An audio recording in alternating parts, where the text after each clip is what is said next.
मोदी सरकार ने रसोई गैस के दामों में 200 रुपए की कटौती करी और कटौती करते वक्त मोदी जी ने कहा कि ये उन बहनों के लिए तोहफा है जो कल रक्षाबंधन मनाएंगी। लेकिन असलियत यह है कि इसके लिए मोदी सरकार को मजबूर कर दिया इंडिया ने, इंडिया के गठबंधन ने। हम लगातार बेरोजगारी की, महंगाई की, आर्थिक असमानता की, महिलाओं के लिए दिक्कतों की बात करते हैं और अब इन नफरतियों को भी असल मुद्दों पर बात करनी पड़ी। तो क्या हुआ कि 2 करोड़ हर साल रोजगार का जुमला देने वालों को तो 20 करोड़ रोजगार का ब्यौरा देना था, उनको अब फर्जी रोजगार मेले लगाने पड़ रहे हैं। जो लोग 30 लाख करोड़ रुपए डाका डाल चुके हैं लोगों की जेब पर, ईंधन पर टैक्स लगाकर, वो अब 200 रुपए कम करके एलपीजी पर लोगों की आंख में धूल झोंकना चाहते हैं। लेकिन कुछ बातें समझ लेनी जरूरी है। सबसे पहली बात तो यह समझ लीजिए कि खरीदने की क्षमता के अनुसार हिंदुस्तान में दुनिया में सबसे महंगा एलपीजी सिलेंडर बिक रहा था, तीसरा सबसे महंगा पेट्रोल बिक रहा है, 7वां सबसे महंगा डीजल बिक रहा है। एक और बात समझिए कि 2014 से 2023 के बीच में एलपीजी सिलेंडर के दामों में 185%, 185% की वृद्धि हुई है। 400 का सिलेंडर 1140 पर पहुंच गया। घटाया कितना गया? मात्र 17.5%, 200 रुपए। तो ये जो झुंझुना बजाया जा रहा है, समझ लीजिए, ऊपर हुआ था दाम 185%, घटाया गया है मात्र 17.5%। ये हो गई पहली बात। अब दूसरी बात कर लेते हैं। हिंदुस्तान का जो लोकल एलपीजी सिलेंडर होता है, जो डोमेस्टिक एलपीजी सिलेंडर होता है, उसके दाम 2 चीजों पर निर्भर करते हैं। सऊदी अरामको के कॉन्ट्रैक्ट प्राइस या एलपीजी प्राइस समझ लीजिए उस पर, और डॉलर और रुपए के एक्सचेंज रेट पर। सऊदी अरामको का जो एलपीजी प्राइस था वो जनवरी 2014 में जब हमारी सरकार थी तब $1010 प्रति मेट्रिक टन था।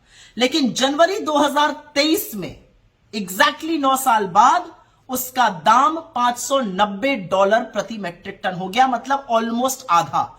लेकिन दाम एलपीजी सिलेंडर का 185% ऊपर पहुंच गया था। अब दूसरी बात कर लेते हैं। अगस्त 2023 में, इस महीने में, जो सऊदी अरामको का एलपीजी प्राइस है वो $470 प्रति मेट्रिक टन है, और रुपए की पैरिटी पर यह दाम हमारे लोकल एलपीजी का और भी बहुत कम होना चाहिए था। जुलाई के महीने में सऊदी अरामको का एलपीजी दाम $400 प्रति मेट्रिक टन था और जून में यह $450 प्रति मेट्रिक टन था। तो ये सोचिए कि मोदी जी ने जून जुलाई में क्यों नहीं किया।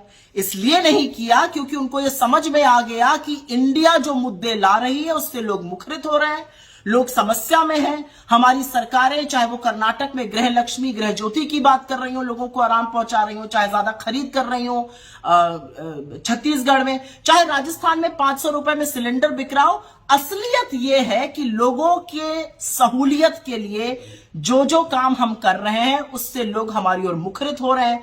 5 बड़े चुनाव आने वाले हैं, छत्तीसगढ़, मध्य प्रदेश, राजस्थान, तेलंगाना और मिजोरम, और उसके बाद जनरल इलेक्शन आएगा।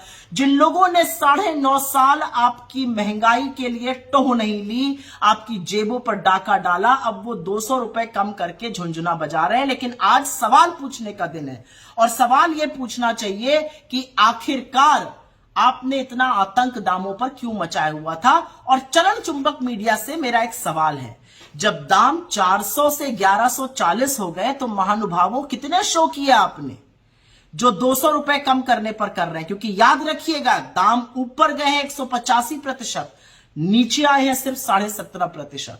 लेकिन ये इंडिया का प्रभाव है। अभी आगे आगे देखिए होता है क्या। नैरेटिव हम सेट करते जाएंगे, मोदी जी उस पर काम करते जाएंगे, लेकिन जनता ने मन बना लिया है, आपकी असलियत समझ ली है, और आपको बोरिया बिस्तर समेटकर विदा करने का मन भी जनता भरपूर तरीके से बना चुकी है। इन आंकड़ों पर ध्यान दीजिएगा, क्योंकि इन आंकड़ों में वो काला सच छुपा है जो मोदी जी जिसको ढकना चाहते हैं।